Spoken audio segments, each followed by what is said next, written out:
Beirut, Líbano, febrero de 2024.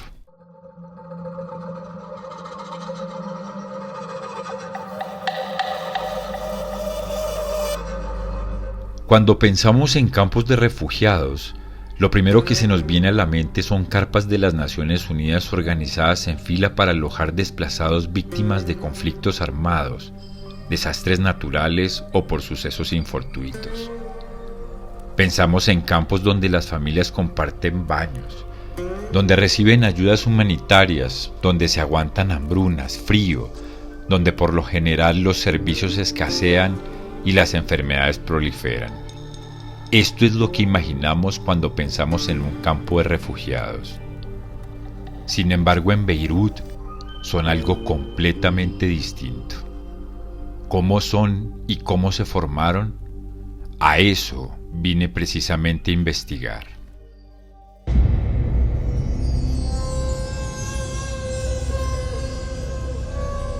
El 14 de mayo de 1948, el entonces primer ministro israelí David Ben-Gurión proclamaba la independencia del Estado de Israel y la fundación de este nuevo Estado en medio del corazón de los territorios que se conocían como la Palestina. Para esta época nacieron muchísimos grupos paramilitares israelíes como el Lehi, el Irgun, la Hagana, el Nahal, entre otros grupos que empezaron una encarnizada persecución contra los árabes y se libró una guerra que hasta nuestros días no ha parado. Desde ese día, hordas de árabes palestinos migraron hacia distintos territorios de Oriente Medio. Miles de familias se regaron por todos los países limítrofes y los territorios de la Palestina fueron prácticamente desocupados por el mayor fenómeno de desplazamiento forzado en toda la historia de las comunidades en esta región. Este fenómeno se conoció en árabe como Nakba, que en español se podría traducir como la catástrofe. De este éxodo se originaron asentamientos de palestinos en los países limítrofes como la Franja de Gaza, Cisjordania, Egipto, Siria, Jordania y por supuesto el Líbano. Este último tiene la mayor población palestina en todo Oriente Medio, con más de una docena de estos campos de refugiados en medio de su área urbana. Viajé al Líbano a visitar dos de los campos de refugiados palestinos más grandes que resultaron de la Nakba, los campos de Sabra y Shatila.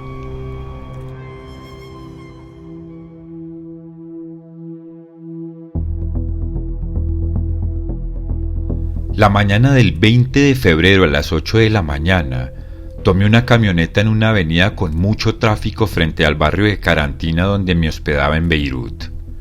El transporte público en el Líbano es muy informal y las camionetas que uno toma en la calle son de personas particulares que prestan este tipo de servicios. Así que paré una cualquiera y le pregunté al conductor si esa camioneta me dejaba en los campos de refugiados. El conductor asintió, me subí, pagué, le pedí avisarme cuando llegáramos y acá empezaba una de las travesías más sorprendentes y escalofriantes de toda mi vida. El recorrido duró más o menos 20 minutos. La camioneta se adentró por el centro de Beirut y si bien no sabía con exactitud dónde estaba, monitoreaba con mi GPS la ruta que tomábamos e iba viendo los puntos de referencia por los que íbamos. Finalmente tomamos la avenida Jamal Abdul Nasser.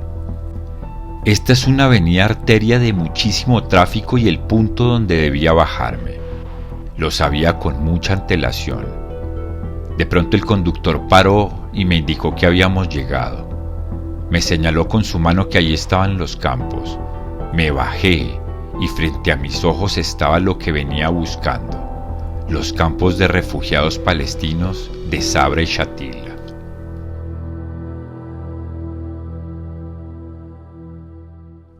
No hay carpas de las Naciones Unidas, tampoco hay baños de cabinas o puestos de ayuda.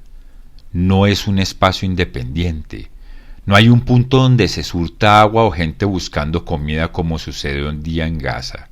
Es algo completamente distinto.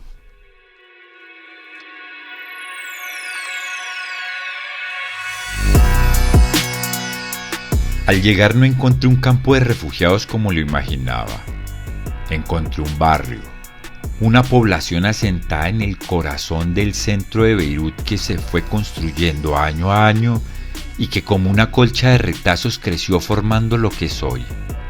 A simple vista y antes de adentrarme allí, encontré un montón de edificios hechos sin ninguna clase de planeación, con pocos conocimientos de 1000 materiales, varias formas de ladrillo, chuecos, medio crudos y sin terminar, y como que cada cual fue construido como bien le pareció al mejor que lo hizo. Sabía que adentrarme en Sabra y Shatila era entrar en un territorio con muchas historias. Es un ecosistema donde se aglutina gran parte del conflicto armado en Oriente Medio. Estaba emocionado pero muy nervioso a la vez de adentrarme en este laberinto. A un laberinto no solo de edificios retorcidos que lo hacen perder a uno, sino también a unas mazmorras llenas de historias de masacres, a pasadizos llenos de conflicto armado y guerra, y a un lugar que mezcla la niñez con las balas, a mártires de la guerra que año tras año mueren, donde no hay servicios públicos.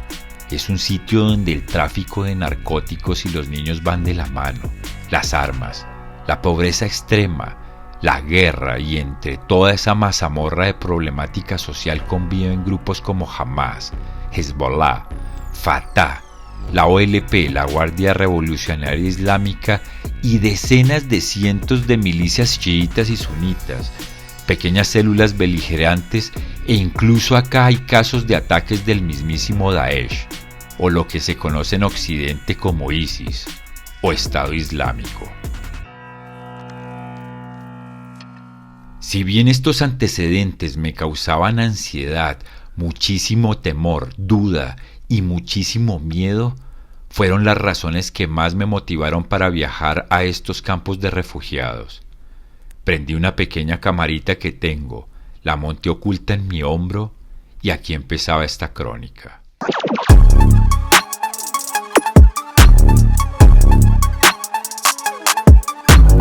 Al entrar rápidamente vi montones de basura, edificios pálidos completamente retorcidos a medio hacer y que entre todos hay caminitos estrechos donde a duras penas cabe una que otra moto y en muchos casos una persona nada más. Al sumergirme allí rápidamente me perdí.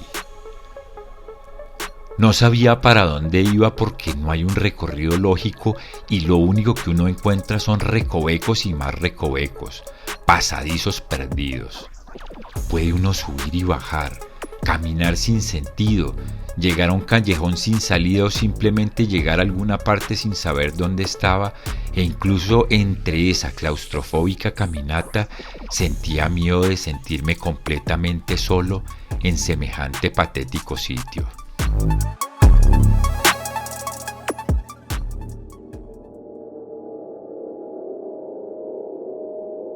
En Sabra y Shatila no hay servicios públicos, por lo que el olor a excrementos, a orina reposada y a fermento de las basuras es redundante. Las moscas rondan todo el tiempo y mientras caminaba por sus angostos y oscuros pasadizos, no es casualidad encontrarse con ratas que se tropiezan contra los pies.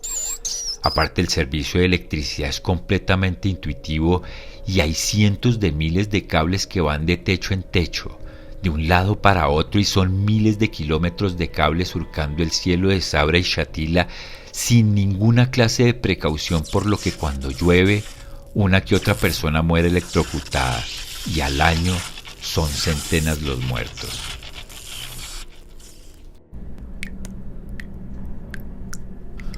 Todo el tiempo y cada paso que daba y por donde me metía sentía gran temor.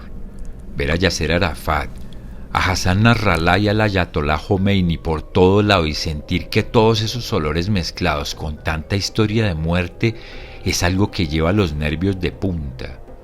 Así que fui a buscar algún sitio donde pudiera hablar con algunos lugareños y poder entrevistarlos. Hacer eso es algo muy riesgoso, pero no había venido de tan lejos solo para ver y vivir, sino también debía interactuar y escuchar a los nativos.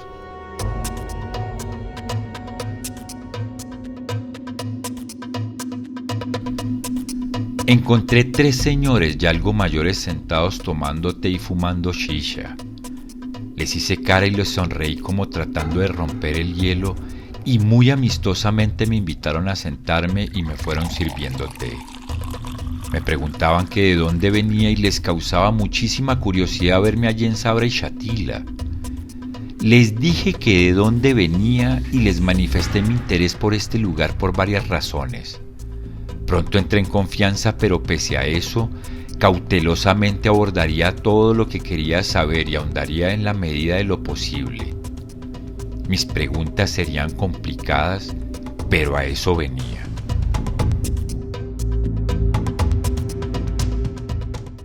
¿Podrían hablarme de la famosa masacre de Sabra y Shatila? ¿Ustedes vivieron ese horror? Sí, todo sucedió porque el 14 de septiembre de 1982, el presidente electo del Líbano, Bashir Gemayel, muy conocido por sus tendencias a la ultraderecha y sus estrechas relaciones con Israel, fue asesinado producto de una bomba que explotó en su sede. En represalia a este asesinato, miembros de este partido, el falangista libanés, que en su mayoría estaban conformados por cristianos maronitas, hicieron una oscura alianza con los israelíes que para ese año habían invadido el Líbano. Así que Eli Hobeika, quien era el jefe de las falanges libanesas, el entonces ministro de Defensa israelí Ariel Sharon y el jefe del Estado Mayor de Israel, Rafael Eitan, hicieron un plan de venganza por el asesinato de Gemayel, imponiendo culpas a los palestinos de Sabra y Shatila, acusándolos de encubrir a los milicianos de la Organización para la Liberación Palestina, OLP.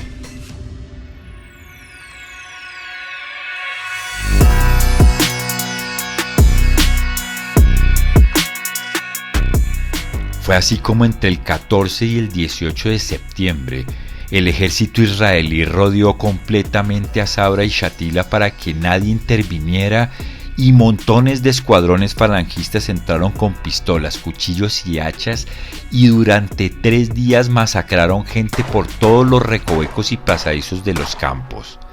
Entraban a cualquier casa y solamente exterminaban lo que encontraban.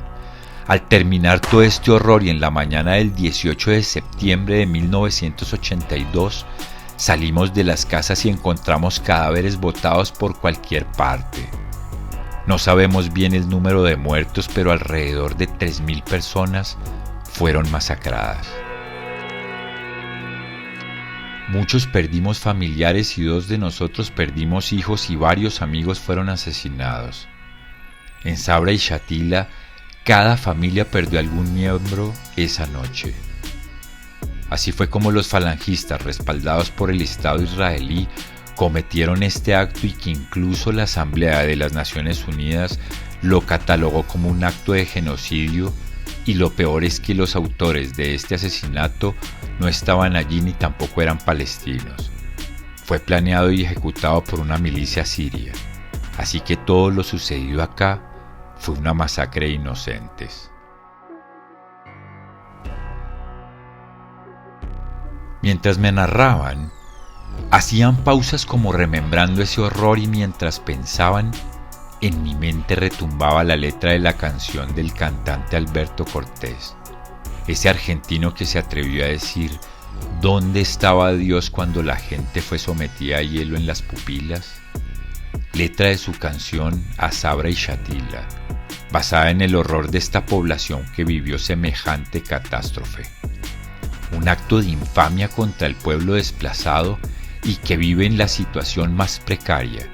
Este hecho fue uno de los acontecimientos que me motivó a venir. Ustedes son palestinos, pero nacieron acá en el Líbano.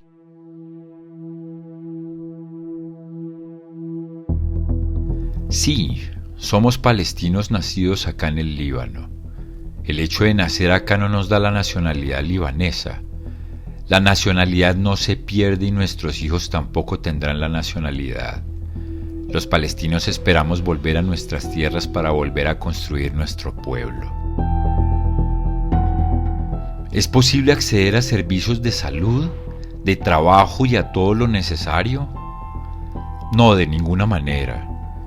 Como ciudadanos palestinos no podemos acceder a lo que los ciudadanos libaneses acceden. Acá en Sabra y Shatila no tenemos ni servicio médico y muchos niños mueren por muchas razones. La economía libanesa está muy mal y acá en los campos nadie gana bien ni como para pagar un médico. Trabajar tampoco es casi posible porque no tenemos permiso de trabajo, así que debemos ver cómo encontrar formas de ganarnos la vida. Así son las cosas acá en Sabra y Shatila. Mientras fumaban y servían té me seguían contando acerca de estos campos. Así que pregunté, ¿cuánto vale una casa acá? ¿Y los servicios? Nada de esto es nuestro, muchacho.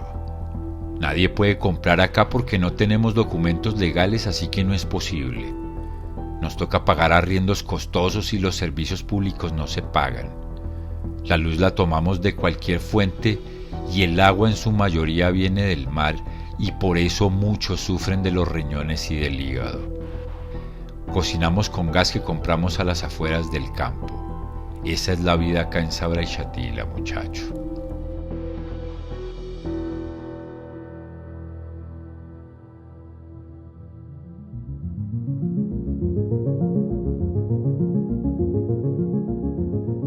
Aparte de haber sido desplazados, perseguidos y puestos en un sitio que ni siquiera es de ellos, no pueden acceder a nada. Los palestinos acá pueden sobrevivir a duras penas. Nadie puede adquirir una vivienda, no pueden tener un servicio médico y tampoco un trabajo de verdad y donde viven es un completo polvorín. ¿Qué más adverso a eso? Me despedí de estos señores y seguí caminando por los campos.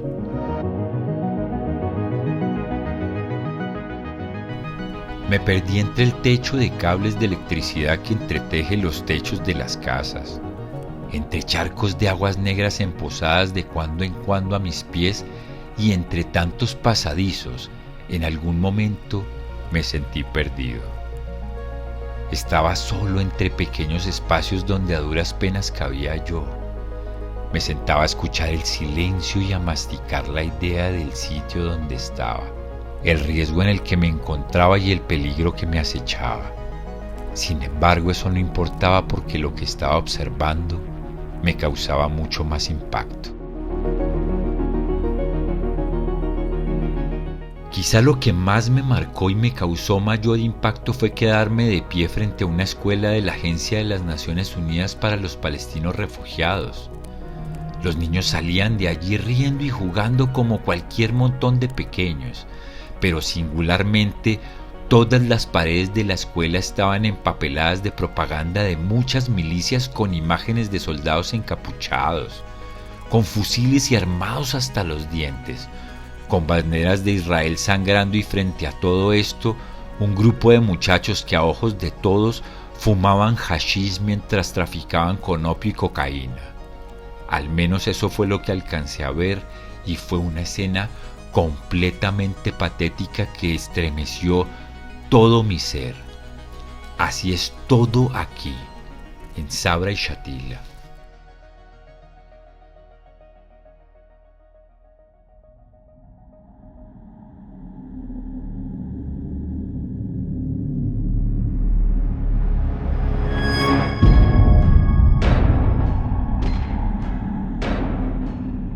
Sin duda, Sabra y Shatila son campos donde se amalgaman muchas historias de dolor, terror, violaciones a los derechos humanos, a la total desigualdad, la desidia de muchos países, del negocio oscuro de la guerra, a la pobreza extrema y el resultado de lo más sucio de la geopolítica en un espacio reducido.